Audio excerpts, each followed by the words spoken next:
नमस्कार। आकाशवाणी कटक आंचलिक संवाद पढ़ुछंती सरिता साहू। मुख्य संवाद।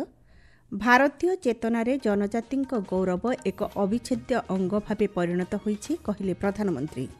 जनजाति संप्रदायर उन्नति 9700 कोटी ऊर्ध्व टंकार विभिन्न विकासमूलक प्रकल्पर गुजरात रे कले शुभारंभ। केन्द्र और राज्य सरकार जनजाति संप्रदायर सर्वांगीन विकास पई प्रतिश्रुतिबद्ध। राउरकेलाठारे राज्यस्तरीय भगवान बिरसा मुंडांकर जयंती अवसर में कहले मुख्यमंत्री। मयूरभंज शिमिलीपाल जातीय उद्यान में आज आरंभ है बाघ गणना एवं संबलपुर 2 दिनिया राजस्व विभाग आरडीसी स्तरीय सम्मेलन अनुष्ठित। भारतीय चेतनार जनजाति गौरव एक अविच्छेद्य अंश भाव परिगणित हो आसुछि बोली प्रधानमंत्री नरेंद्र मोदी कहते। गुजरातर नर्मदा जिलार देदियापड़ारे भगवान बिरसा मुंडांकर 150तम जयंती अवसर में 9700 कोटी ऊर्ध्व टंकार विभिन्न विकासमूलक प्रकल्पर भित्तिप्रस्तर स्थापन कर श्री मोदी कहते ଏହି प्रकल्पगुड़िक जनजाति स्वास्थ्य शिक्षा और सशक्तिकरण दिगरे एक ऐतिहासिक पदक्षेप साब्यस्त हेब। श्री मोदी कहते देशर सम्मान आत्मगौरव सुशासन सह देशर जनजाति संप्रदाय अंगांगी भाव जड़ित। स्वाधीनता संग्राम में आदिवासी समाजर अवदान अविस्मरणीय बोली प्रधानमंत्री कहते। श्री गोविंद गुरु चेयर आदिवासी भाषा प्रोत्साहन केन्द्र में जनजाति संप्रदाय को विभिन्न उपभाषागुड़िकर अध्ययन उपरे तालीम प्रदान कराजिबो बोली प्रधानमंत्री कहते। गोविंद गुरु उनके नाम से एक चेयर जनजातीय भाषा संवर्धन केंद्र के रूप में उसकी स्थापना की गई है। यहाँ सभी जनजातियों की उनकी बोलियों पर अध्ययन होगा, उनसे जुड़ी कहानियां और गीतों को संरक्षित किया जाएगा। जनजाति संप्रदाय सर्वांगीन विकास पई उभय केन्द्र और राज्य सरकार प्रतिश्रुतिबद्ध बोली मुख्यमंत्री मोहन चरण माझी कहते। राउरकेलाठारे आयोजित शहीद बिरसा मुंडांको राज्यस्तरीय जयंती जनजातीय गौरव दिवस कार्यक्रम में जोगदे श्री माझी कहते भगवान बिरसा मुंडा ब्रिटिश शासन विरुद्ध में स्वर उत्तोलन कर स्वाधीनता संग्राम इतिहास रे एक नूतन फर्द जोड़ी।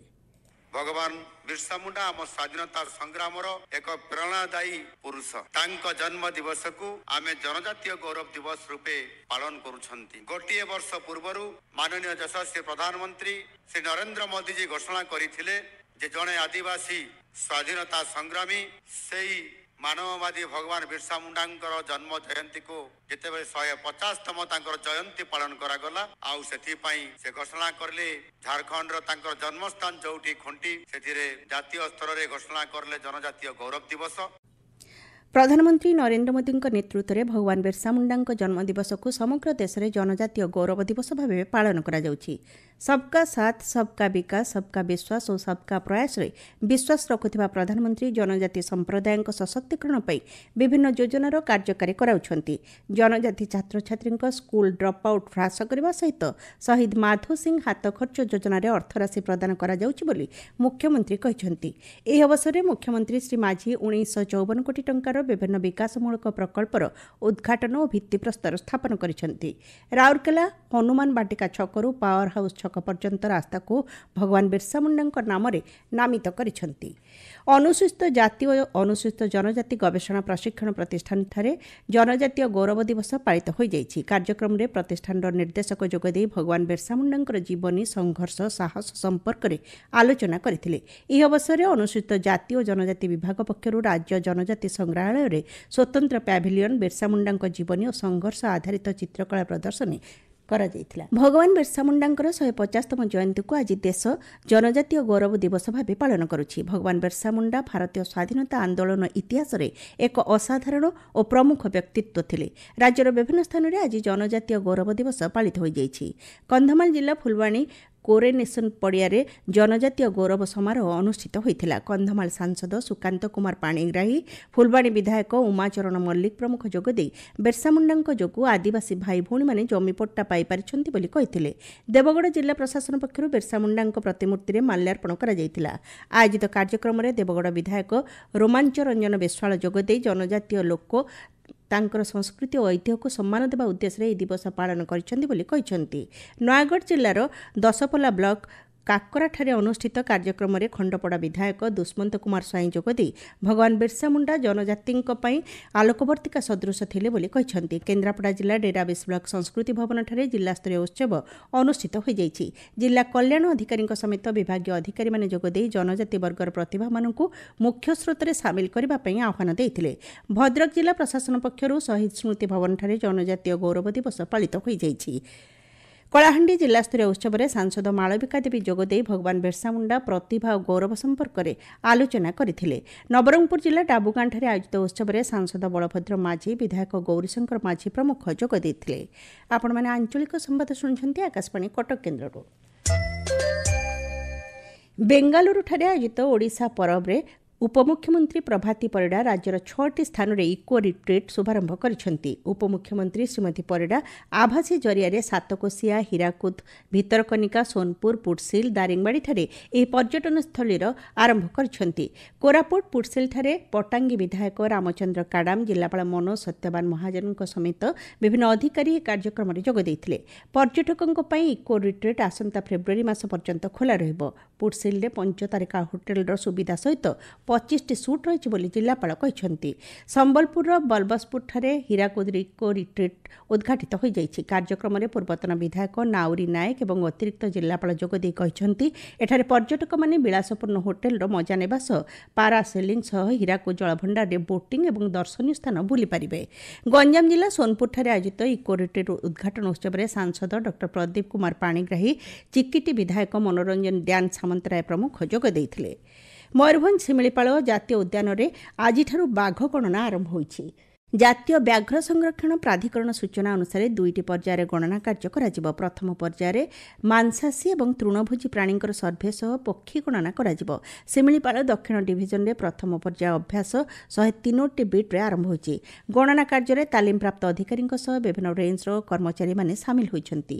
ତୃତୀୟ ପର୍ଯ୍ୟାୟରେ ବ୍ୟାଘ୍ର ସଂରକ୍ଷଣର 1321ଟି ଗ୍ରିଡ୍ରେ ବ୍ୟାପକ କ୍ୟାମେରା ଟ୍ରାପିଂ ଅଭ୍ୟାସ ଆରମ୍ଭ ହେବା ନେଇ ଜଣାପଡ଼ିଛି। ସମ୍ବଲପୁରରେ 2 ଦିନିଆ ରାଜସ୍ୱ ବିଭାଗର ଆର୍ଡିସି ସ୍ତରୀୟ ସମ୍ମିଳନୀ ଓ କର୍ମଶାଳା ଅନୁଷ୍ଠିତ ହୋଇଛି। କାର୍ଯ୍ୟକ୍ରମରେ ରାଜସ୍ୱ ମନ୍ତ୍ରୀ ସୁରେଶ ପୂଜାରୀ ଯୋଗଦେଇ କହିଛନ୍ତି, ଜମି ରେଜିଷ୍ଟ୍ରେସନ, ପୁନର୍ବାସ ଥଇଥାନ ଏବଂ ରାଜସ୍ୱ ଆଇନରେ ସରଳୀକରଣ କରାଯାଇଛି। ସ୍ୱଚ୍ଛତାର ସହ କାମ କରିବା ଏବଂ ଲୋକଙ୍କୁ ଉତ୍ତମ ବ୍ୟବହାର ଦେଖାଇବା ପାଇଁ ମନ୍ତ୍ରୀ ଶ୍ରୀ ପୂଜାରୀ ଅଧିକାରୀମାନଙ୍କୁ ପରାମର୍ଶ ଦେଇଛନ୍ତି। କର୍ମଶାଳାରେ ସମ୍ବଲପୁର ଆର୍ଡିସି ଅଧୀନରେ ଥିବା 12ଟି ଜିଲ୍ଲାର ଅଧିକାରୀମାନେ ଯୋଗ ଦେଇଥିଲେ। ଜନସାଧାରଣଙ୍କ ପାଖରେ ରାଜସ୍ୱ ସେବା ଶୀଘ୍ର ପହଞ୍ଚିବା ସମ୍ପର୍କରେ ଅଧିକାରୀମାନଙ୍କୁ ତାଲିମ ପ୍ରଦାନ କରାଯାଇଥିଲା। ନୟାଗଡ଼ ଜିଲ୍ଲା ରଣପୁର ବିଜ୍ଞପିତ ଅଞ୍ଚଳ ପରିଷଦ ତଳମଣିନାଗ ପୀଠ ପରିସରରେ ବ୍ଲକସ୍ତରୀୟ ପ୍ରାଣୀ ସମ୍ପଦ ମେଳା ଅନୁଷ୍ଠିତ ହୋଇଯାଇଛି। ବିଧାନସଭାର ବାଚସ୍ପତି ତଥା ରଣପୁର ବିଧାୟିକା ସୁରମା ପାଢ଼ୀ କାର୍ଯ୍ୟକ୍ରମରେ ଯୋଗଦେଇ ପ୍ରାଣୀ ସମ୍ପଦର ବିକାଶ ଓ ଚାଷୀମାନଙ୍କର ପ୍ରଗତି ସମ୍ପର୍କରେ ଆଲୋଚନା କରିଥିଲେ। ରଣପୁର ବ୍ଲକର 740 ଜଣ ଚାଷୀ ଏହି କାର୍ଯ୍ୟକ୍ରମରେ ଅଂଶଗ୍ରହଣ କରିଥିଲେ। ଏହି ଅବସରରେ 4 ଜଣ ଶ୍ରେଷ୍ଠ ପଶୁପାଳକ ଓ 4 ଜଣ ମତ୍ସ୍ୟଚାଷୀଙ୍କୁ ସମ୍ମାନିତ କରାଯାଇଥିଲା। ବୌଦ୍ଧ ଜିଲ୍ଲାପାଳଙ୍କ କାର୍ଯ୍ୟାଳୟ ସଦ୍ଭାବନା ସଭାଗୃହରେ ସର୍ଦ୍ଦାର ବଲ୍ଲଭଭାଇ ପଟେଲଙ୍କ ଜୟନ୍ତୀ ଅବସରରେ ହେବାକୁ ଥିବା ଏକତା ପଦଯାତ୍ରା ସମ୍ପର୍କିତ ପ୍ରସ୍ତୁତି ବୈଠକ ଅନୁଷ୍ଠିତ ହୋଇଯାଇଛି। ଜିଲ୍ଲାପାଳ ବିଭୂତି ଭୂଷଣ ନାୟକଙ୍କ ଅଧ୍ୟକ୍ଷତାରେ ଅନୁଷ୍ଠିତ ବୈଠକରେ ଆସନ୍ତା 18 ତାରିଖ ଦିନ ବୌଦ୍ଧ ଭୈରବୀ ମନ୍ଦିରଠାରୁ ପଦଯାତ୍ରା ଆରମ୍ଭ ହେବ ବୋଲି ନିଷ୍ପତ୍ତି ହୋଇଛି। ବୌଦ୍ଧ ଜିଲ୍ଲା ଆର୍ଥିକ ସେବା ଓ ସଞ୍ଚୟ ବିଭାଗ ପକ୍ଷରୁ ସାମ୍ପୋଚ ଗ୍ରାମଠାରେ ଡାକ ମେଳା, ଆର୍ଥିକ ସାକ୍ଷରତା ଓ ଆର୍ଥିକ ଅନ୍ତର୍ଭୁକ୍ତିକରଣ ଶିବିର ଆୟୋଜିତ ହୋଇଯାଇଛି। ପୋଷ୍ଟ ପେମେଣ୍ଟ ବ୍ୟାଙ୍କ ଦ୍ୱାରା ଦିଆଯାଉଥିବା ସେବା ସମ୍ପର୍କରେ ଏଠାରେ ଆଲୋଚନା କରାଯାଇଥିଲା। ଡିଜିଟାଲ ଠକେଇଠାରୁ ଦୂରେଇ ରହିବା ପାଇଁ ଅତିଥିମାନେ ହିତାଧିକାରୀମାନଙ୍କୁ ପରାମର୍ଶ ଦେଇଥିଲେ। ମୁଖ୍ୟ ସମ୍ବାଦ ପୁଣିଥରେ। ଭାରତୀୟ ଚେତନାରେ ଜନଜାତିଙ୍କର ଗୌରବ ଏକ ଅବିଚ୍ଛେଦ୍ୟ ଅଙ୍ଗ ଭାବେ ପରିଣତ ହୋଇଛି କହିଲେ ପ୍ରଧାନମନ୍ତ୍ରୀ। ଜନଜାତି ସମ୍ପ୍ରଦାୟର ଉନ୍ନତି ପାଇଁ ଗୁଜରାଟରେ 9,700 କୋଟିରୁ ଉର୍ଦ୍ଧ୍ୱ ଟଙ୍କାର ବିଭିନ୍ନ ବିକାଶମୂଳକ ପ୍ରକଳ୍ପର କଲେ ଶୁଭାରମ୍ଭ।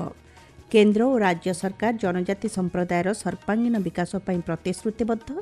ରାଉରକେଲାଠାରେ ରାଜ୍ୟସ୍ତରୀୟ ଭଗବାନ ବିର୍ସା ମୁଣ୍ଡାଙ୍କର ଜୟନ୍ତୀ ଅବସରରେ କହିଲେ ମୁଖ୍ୟମନ୍ତ୍ରୀ। ମୟୂରଭଞ୍ଜ ଶିମିଳିପାଳ ଜାତୀୟ ଉଦ୍ୟାନରେ ଆଜିଠାରୁ ଆରମ୍ଭ ହେଲା ବାଘ ଗଣନା ଏବଂ ସମ୍ବଲପୁରଠାରେ 2 ଦିନିଆ ରାଜସ୍ୱ ବିଭାଗ ଆର୍ଡିସି ସ୍ତରୀୟ ସମ୍ମିଳନୀ ଅନୁଷ୍ଠିତ। ଆଞ୍ଚଳିକ ସମ୍ବାଦ ଆଜି ପାଇଁ ଏତିକିରେ ଶେଷ ହେଲା।